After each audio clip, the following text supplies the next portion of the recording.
I want you to meet two guys who are really cut from a different cloth, who are really displaying leadership through the course of the pandemic and really demonstrating how any small business is moving forward. Mutt and Jeff are back. They are the first return visitors to this series about how small business moves forward. And Marc Langlois and Jeff Killin are joining us now. They're with ICP, International Custom Products. And Marc, we're going to go right to the plant and start with you, because when we last spoke on this segment, we talked about how you guys were ready. You were ready, willing, and able to pivot, to take whatever you guys were making at the plant and start jumping in right away to make medical masks, medical gowns, do everything you could do to actually support what's going on. So let's go down to the plant, Marc, and you tell us what happened. Yeah, so our team's been working sort of night and day with government, with industry, and just trying to figure out how we can help out with this. And fortunately for us, and fortunately for our people, we got an order last week, and we started making masks right away. Here's one of them that we're making. And just yesterday we received an order for gowns, which we'll probably start making next week. So very proud of that. Proud of the team. It's and we've done a good job of putting the call out there, and now we're on the hiring spree because there's lots of orders coming. That's fantastic news. And Jeff, you're working from home, and now you've got the cool background, and ICP is very much involved in the defense industry, but tell us a little bit about the coordination that has to happen and how teamwork really has to come into play when you're trying to basically overhaul a facility like you guys have done while working from home as well. Yeah, well, as you can see, we're social distancing. No, it's seriously though, it is a challenge. Our whole team, everything's communicating over cell phones now. Just like any company, I think we've been inundated with a number of surprising IT issues as everyone's increased working from home. So we've been trying to navigate that at our facility, at our production plant. We've instituted social distancing policies. We've moved workspaces around. Increased hand washing awareness, provided PPE for our workers. We're doing temperature checks on our staff as well. Just doing everything we can to try and make them feel safe and instill to our customers as well that what they're receiving is going to be free of any possible contamination. It's difficult. It's very difficult, but we're fortunate. We have 67,000 square feet, so we're not as cozy up as some of our other places. So we're able to, capitalize on that. And just as well, trying to reinforce to our staff that just like the people working, in grocery stores and our frontline healthcare heroes, they too are making a difference. Every day they come into work, every gown they pump out, every mask they get out is going to help protect somebody. And I think that's important for them to know. Marc, you're the CEO. I want to hear from you vividly, especially there you are on the front lines. This has surfaced in earlier conversations, and people are from all over, business leaders from all over the world are watching some of these episodes. I'd love to hear your thoughts now, given when we spoke almost a month ago to where you are today, actually in production.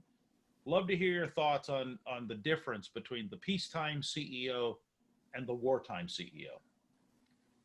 I think the biggest thing for us is speed. I'm having way more meetings than I normally would, whether they're Zoom calls like this one, or phone calls, or in person in our plant. The speed of change is just incredible. We had a new employee join us in October, and I asked her the other day in the lunchroom, while we were 6 feet apart, by the way, how things were going. And she said, well, it's just going so fast. It's way faster at this company than my last company. I said, well, it's not normally this fast. It's the environment out there, and we're changing priorities by the minute, by the hour, by the day. We're quoting on so much business. and we're trying to help out, and we're trying to just prioritize, what's the best thing to do for for the greater good as well as for the company, and just make sure that we're doing our bit. I'd love to hear both of you just chime in. We'll start with Jeff and then go right back to Mark. There are some business leaders, whether they're CEOs, whether they're entrepreneurs, whether they've got, executive management jobs, that are kind of overwhelmed a little bit by this, and at sometimes feel defeated. Starting with you, Jeff, what can you tell them that helps folks basically stay grounded, stay focused, and keep moving forward? Well, I think the most important thing is you have to have a goal, right? You have to have that finish line, and you focus towards that. Something we used to do in the Army is when we're planning a mission, we'd know what our end state would be, and we'd work backwards from there. So if I have to get to a point and I have to do a reconnaissance mission, the end state is having checked out that position. Okay, how do I get to that position? How do I return back to my base? How do I ensure that all my people are accounted for? Find your end goal, work backwards from there. Trust your team. People want to help. People want to step up and go beyond. Sometimes they need a bit of direction, especially now when you're working from home or you're working in remote positions where you don't have that kind of back and forth you're used to. So try and reach out and maintain contact with your people, but give them the opportunity to step up themselves. You don't need to give them a list of day-to-day activities if you find that they're finding their own path. Mark, what are your thoughts on that? People who might be a little bit down in the dumps, a little bit, discouraged, what can you tell them that helped you through this? Two things, communication and routine. I've done a lot of reading. Jeff mentioned the military. I've listened to podcasts with military leaders, how they got through Afghanistan, and things like that. Having a routine, and albeit it's a new routine these days, whether it's Jeff working from home and getting up and walking the dog in the morning, or whatever the case may be, to having regular communication meetings to let everybody know it's a different time, and things are changing rapidly, but we're all in this together, and keeping busy, and keeping like Jeff says, the set goals, and keeping communication flowing on a regular basis. What are you most proud of right now, fellas? What really makes you proud right now when you consider that plant up until 3 weeks ago did not have any hope or any prospect of turning out the kind of products you are right now to help battle this thing on the front lines of public health? Our team, our production and engineering teams are amazing. I can't say enough good things about them.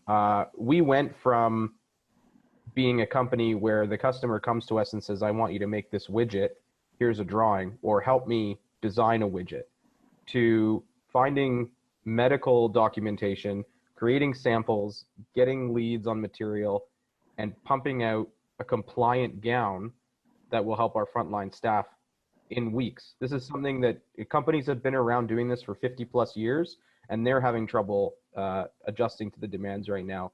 Our team, I would say our small team, has done such an excellent job this past couple weeks, both in communication and how proactive they've been in chasing down this information and reaching out to other potential partners, past competitors, just coming together from all angles to make this happen in the best interest of society. And now the fact that we're going to actually be doing this now, we're doing the masks and we're doing gowns, it's amazing. Mark, your thoughts on that? What makes you proud right now? Yeah, it's Jeff sort of stole my answer. It's amazing. I was very impatient, and I guess I get impatient when stuff's not happening. And it's really only been 5 weeks, really since the start of this, and really, I'll say 4 weeks since we got our first sniff at this. And here we are with a Canadian medical license, and we've already shipped some product out. That's incredible. So it's to get over so many hurdles in such a short time. And you know, I thank our people every day, because you know, I can be demanding, but I think everybody knows we're all in this together, and it's just been amazing. I personally have found guys like you to be incredibly inspiring. I've been very fortunate. I've been having these conversations with, as you know, folks like you know, Darren Mitchell from PEI. With Trout River Industries, Jeff Hoff out there in Prince George, British Columbia, Julia Olton from Tech Canada, Fraser Tolmie and Paul Martin out of Saskatchewan. So many folks. And what I've discovered is that everything is magnified through the course of this whole crisis. And right now, I've become even more convinced it's stories like yours, because when we first spoke, what was it, Mark? I'm guessing 3 or 4 weeks ago. It was a pretty grim situation, right? And so I think people need to hear there are stories like yours at ICP, that you guys are doing really positive things. The stories, in my view, need to be shared, because these are not the stories that we're getting in the media. And guys, there's great stories out there that are happening. John Krasinski is doing a wonderful thing with Some Good News on YouTube, but you guys likewise are doing some pretty incredible things to keep the spirits high. And that, I think, is a good place to end. How important right now is morale, especially knowing that social media can play such a significant role in lifting morale and lifting spirits? Yeah, I have a short story on that one. We started making these masks, and you know, we've been buying the you know, the off the shelf ones for our people. And we had I went into one of the offices last week, and I saw one of the ladies. She had you know, a mask, something like this, but it was, you know, floral. It was very, you know, colorful. And I said, "What's that?" And she said, "The people want them for themselves." And almost gets me choked up that she just decided on her own to start making them for everybody.